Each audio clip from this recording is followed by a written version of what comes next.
ഉപ്പക ഉണ്ടായിരുന്നപ്പോൾ ഒന്നും മനസ്സിലാക്കാൻ കഴിഞ്ഞില്ല. ഉപ്പാനൊന്നും നല്ലപോലെ സ്നേഹിക്കാൻ പോലും കഴിഞ്ഞില്ല. വാപ്പയും ഉമ്മയൊക്കെ ഉള്ള കാലമാണ് ഭൂമിയിൽ കിട്ടാവുന്ന ഏറ്റവും വലിയ സ്വർഗം എന്ന് ആരോ പറഞ്ഞു കേട്ടിട്ടുണ്ട്. സത്യാലേ? ഇവിടെ ഒറ്റയ്ക്ക് ഇരിക്കണേ? ഏയ്, കോളേജിക്കൊന്നും പോവല്ലേ? കോളേജിക്ക് പോവാ, കോളേജ് അടിപൊളിയാണ്. ആടാ പോരാനുള്ള ആഗ്രഹമുണ്ട്. ഇത്ര കാലം ഞാൻ ആരാതിൻ്റെ ഓരോ ആഗ്രഹങ്ങൾ നടന്നിരുന്നു. പണത്തിന് പണം, ഭക്ഷണത്തിന് ഭക്ഷണം. വീട്ടിൽ ആകെ പ്രതീക്ഷ ഞാൻ മാത്രാടാ.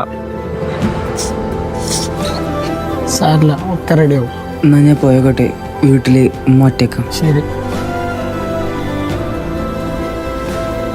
മോനെ, ഇനി ഇങ്ങനെ കുറെ കാലം നിന്നാ നമ്മൾ പട്ടിണിയാവും മോനെ.